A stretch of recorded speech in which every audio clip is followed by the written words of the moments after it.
Welcome to sports live presented by cool. আপনাদের সঙ্গে আছি আমি রঞ্জন শান্ত।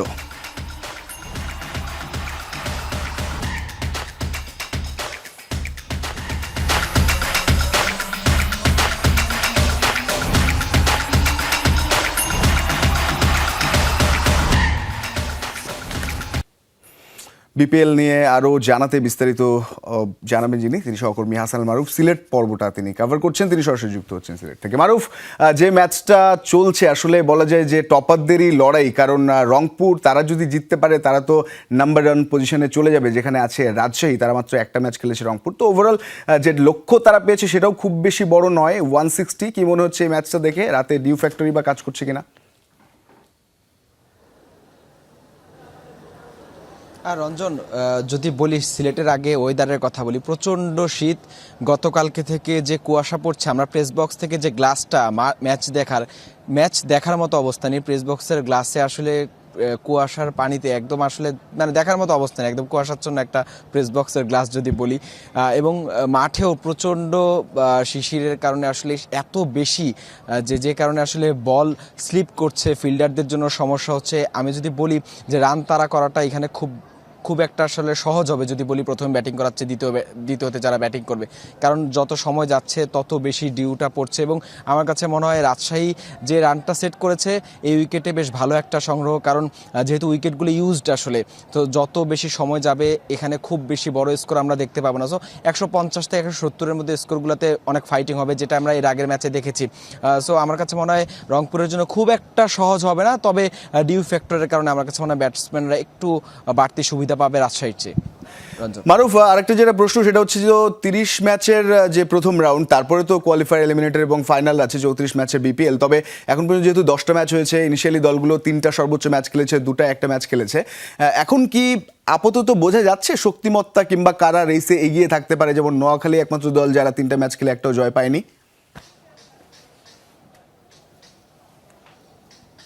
রঞ্জন, আসলে খুবই কঠিন। কারো 2টো ম্যাচ হয়েছে, কারো 3টা ম্যাচ হয়েছে।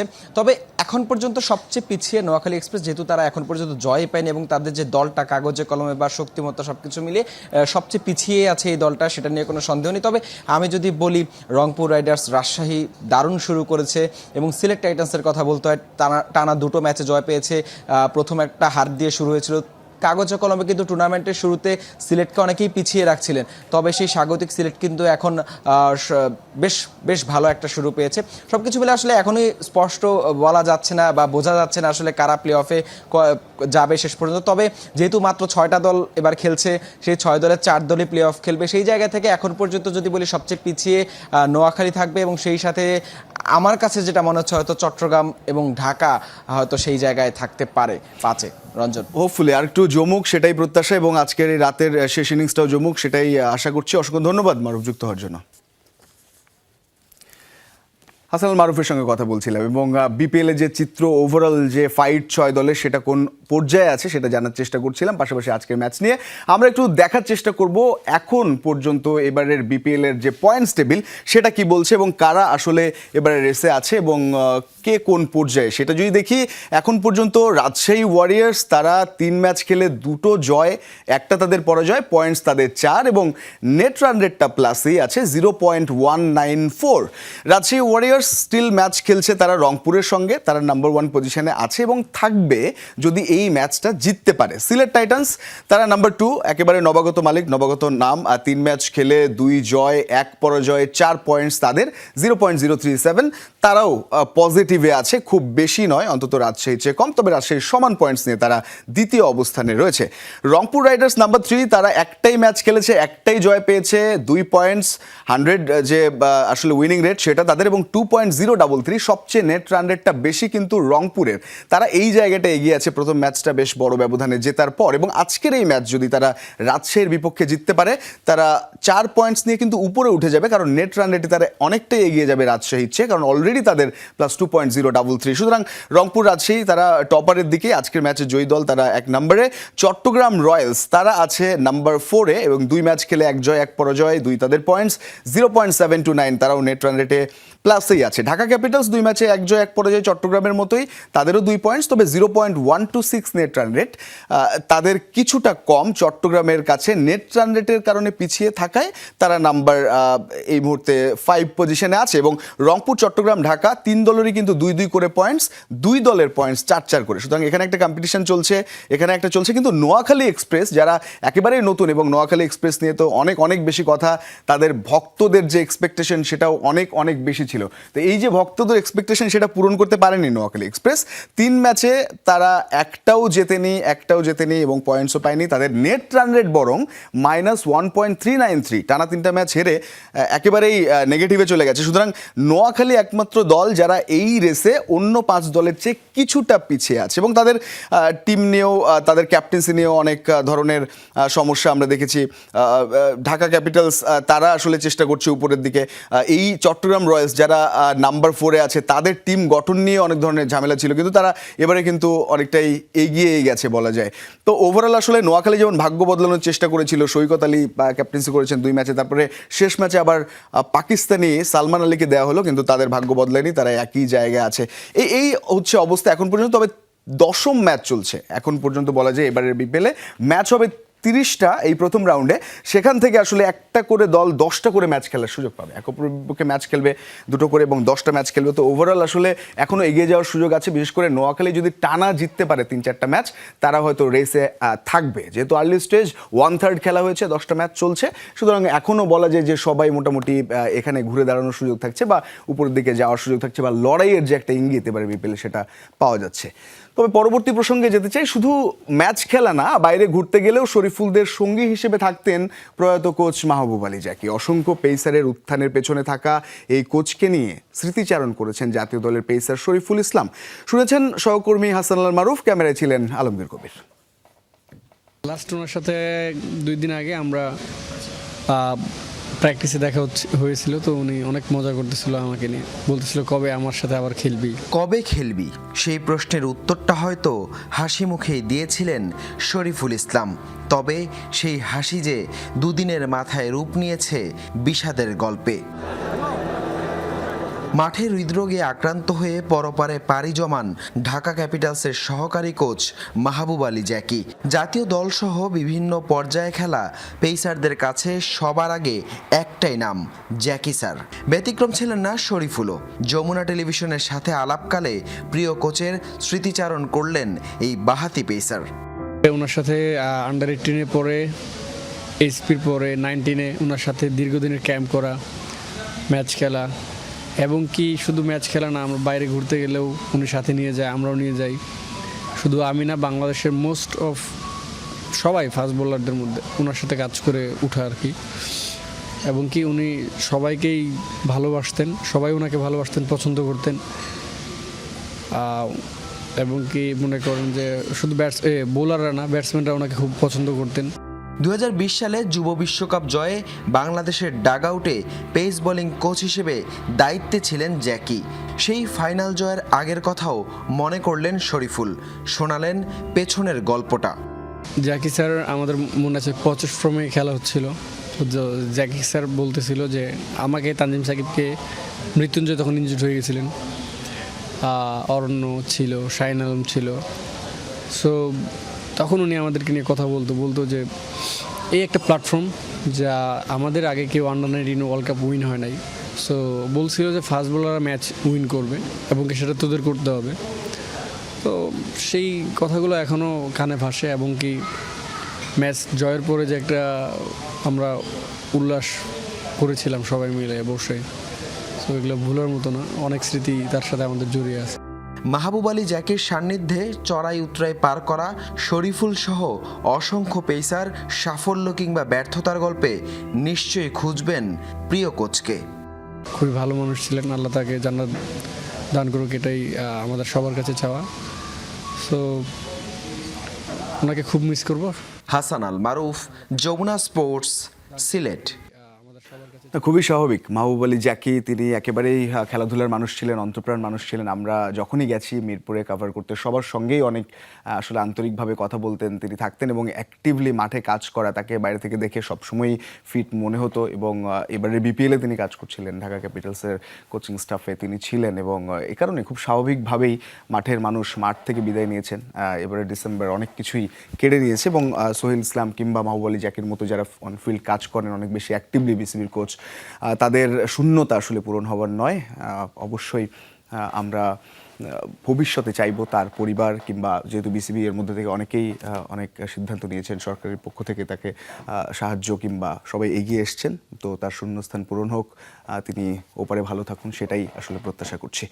প্রথম বিভাগ না খেলা 8 ক্লাবের ক্রিকেটারদের নিয়ে সোনার বাংলা পাথওয়ে ক্রিকেট টুর্নামেন্ট করার ঘোষণা দেয় বিসিবি। শুধু প্রথম বিভাগ খেলতে না পারা ক্রিকেটাররাই না, এই টুর্নামেন্টে বিপিএলে দল না পাওয়া ক্রিকেটারদেরও অন্তর্ভুক্ত করার সিদ্ধান্ত নিয়েছিল ক্রিকেট বোর্ড। এই সিদ্ধান্ত থেকে সরে আসছে বাংলাদেশ ক্রিকেটের নিয়ন্ত্রক সংস্থা। এই টুর্নামেন্টে খেলবেন শুধুমাত্র প্রথম বিভাগ খেলতে না পারা ক্রিকেটাররাই।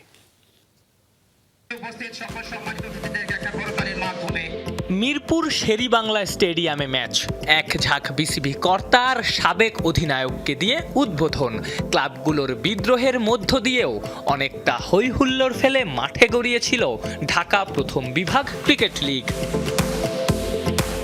12 দল অংশ নেয় একদিন পর বাকি 8 ক্লাবকে রেলিগেটেড করার ঘোষণা দিয়ে নতুন করে লিগের সূচি তৈরি করে সিসিডিএম। বাকি 8 দলের ক্রিকেটারদের নিয়ে একটা টুর্নামেন্টও করার ঘোষণা দেয় বিসিবি, যার নাম সোনার বাংলা পাথওয়ে ক্রিকেট টুর্নামেন্ট। শুধু প্রথম বিভাগ খেলতে না পারা ক্রিকেটাররাই না, এই টুর্নামেন্টে বিপিএলে দল না পাওয়া ক্রিকেটারদেরও অন্তর্ভুক্ত করার সিদ্ধান্ত নিয়েছিল বিসিবি।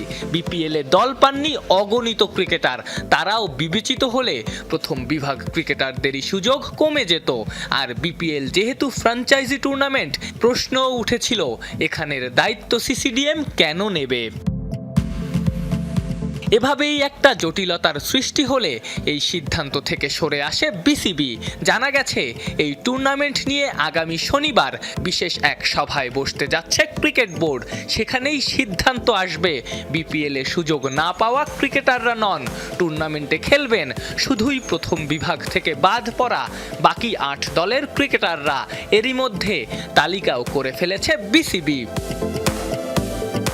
শুধু তাই না, প্লেয়ার্স সিলেকশনে ন্যাশনাল সিলেক্টরদের দায়িত্ব দেওয়ার ভাবনা থেকেও সরে আসছে বিসিবি।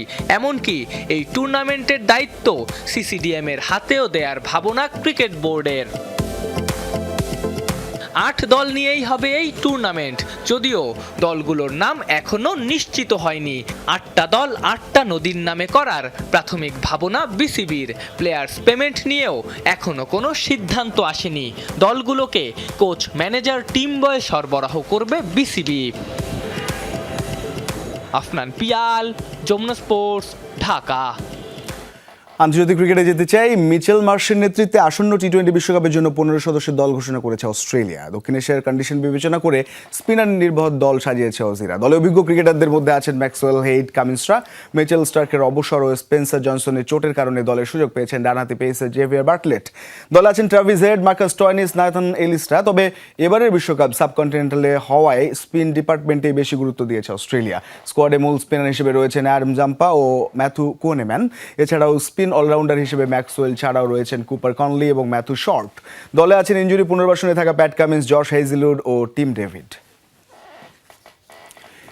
টেস্ট ক্রিকেটে ব্যাটারদের সংজ্ঞাই যেন বদলে দিচ্ছেন ট্রাভিস হেড। 2023 বিশ্বকাপের নায়ক হওয়ার পর 2025 সালে বাসবল তত্ত্বে ভর করে হয়েছেন বছরের দ্বিতীয় সর্বোচ্চ রান সংগ্রাহক।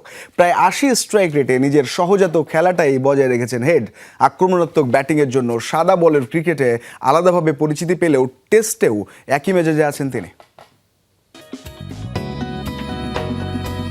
22 গজে যখন তিনি ব্যাট হাতে নামেন, বোলারদের কৌশল তখন ম্লান হতে বাধ্য।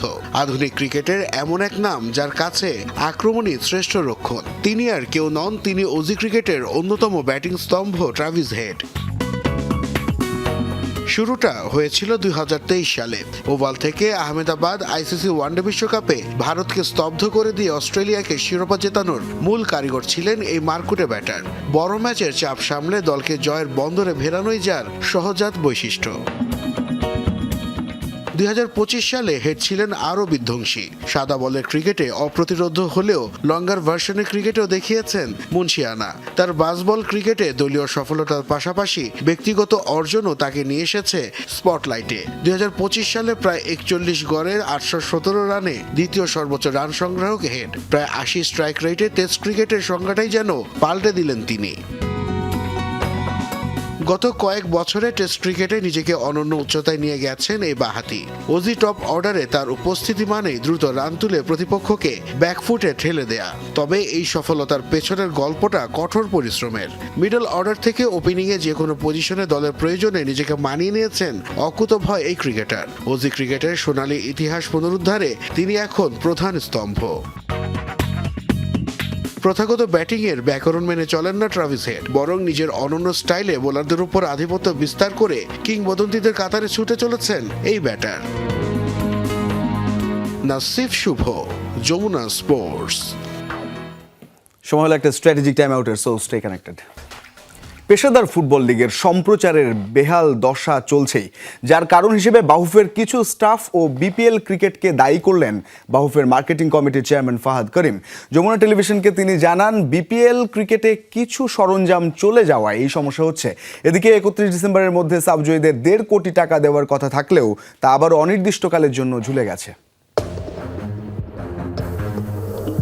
বাংলাদেশের পেশাদার ফুটবলের সর্বোচ্চ আসর বিএফএল, কিন্তু এর সম্প্রচারের বেহাল দশা আসরের মানকে প্রশ্নের মুখে ফেলে দেয়। অবস্থা এতটা বেগতিক, গেল শনিবার কোনো প্ল্যাটফর্মেই খেলা দেখায়নি বাফুফে। দর্শকরা হয়েছে বঞ্চিত। এই দুরবস্থা দুটি কারণে হয়েছে বলছেন বাফুফের মার্কেটিং কমিটির চেয়ারম্যান। ডেফিনেটলি গাফলিতে ছিল, ম্যানেজমেন্টের গাফলিতে ওই লজিস্টিকগুলি তাদেরকে প্রোভাইড করা হয় নাই। সো যেহেতু সেই লজিস্টিকগুলি তারা পায় নাই, তখন তারা বলে যে লজিস্টিক না পেলে তারা করতে পারবে না। So that was the first reason. দ্বিতীয়ত, যাদের সাথে আমরা কাজ করছিলাম তারা এখন চলমান যেটা বিপিএল চলছে ক্রিকেট, সেটার সাথেও তারা ইনভলভ। সো সেখানেও তারা অনেক রিসোর্স মোবিলাইজ হয়ে গেছে, তো তাদেরও কিছু রিসোর্স লিমিটেশন ছিল। কিন্তু বিপিএল ক্রিকেটের জন্য ফুটবল ক্ষতিগ্রস্ত হবে কেন? দেশে কি সম্প্রচার প্রতিষ্ঠানের এতই অভাব? আমরা একটা অল্টারনেটিভ ভেন্ডর দিয়েছিও, বাট আনফর্চুনেটলি তারা ওই কোয়ালিটিটাও মেনটেন করতে পারে না এবং একই সাথে ওই আপলোড যে করবে লিঙ্কগুলি যে সেটা করতে পারে না, সেই জন্যই গ্যাপটা হয়েছে। এর পরের রাউন্ড যেটা ফেব্রুয়ারিতে শুরু হবে, আই এম হোপিং সেখানে আর এটা কোনো সমস্যা থাকবে না। এদিকে 31 ডিসেম্বরের মধ্যে সাবজয়ী নারীদের 1.5 কোটি টাকা দিবে বাফুফে, এমন প্রতিজ্ঞা রক্ষা করতে পারেনি ফুটবল ফেডারেশন। কবে পারবে সেটারও নির্দিষ্ট তারিখ বলতে পারছে না। বিএফএফ এর সকল ফান্ড এক্সস্ট করে বিভিন্ন ফ্রেন্ডলি অর্গানাইজ করে এবং তাদের প্রস্তুতিতে। সো সেজন্য আমরা প্রস্তুতিটা না করে তাদেরকে টাকাটা দিতে পারতাম, বাট আমরা চেষ্টা করেছি প্রস্তুতিটাকে প্রায়োরিটি রাখার জন্য। এবং আমার সভাপতি চেয়েছিল যে সকলের ইসি মেম্বার সকল যারা আছে তাদের সকলের কন্ট্রিবিউশনে টাকাটা দিবে না। আমরা কোনো তারিখ চিন্তা করি না এখন, বিকজ আমরা বারবার বলি আমরা কিন্তু প্রস্তুতিতে একটু বেশি মন দিতে চাই আর কি। মেয়েদের প্রশিক্ষণের টাকা বাফুফের এক্সিকিউটিভ মেম্বাররা দেয় না, কিন্তু পুরস্কারের টাকা এক্সিকিউটিভ মেম্বারদের দেবার কথা ছিল। দুটির খাতই আলাদা, একটার জন্য অন্যটি থেমে থাকার প্রশ্ন আসে না। এমত অবস্থায় অনির্দিষ্টকালের জন্য আবারও আটকে গেল সাব জয়ীদের পুরস্কারের টাকা পাবার বিষয়টি। মেহেদি নাইম, যমুনা স্পোর্টস, ঢাকা। এই ছিল আজকে স্পোর্টস লাইভ। এতক্ষণ সঙ্গে থাকার জন্য ধন্যবাদ সবাইকে।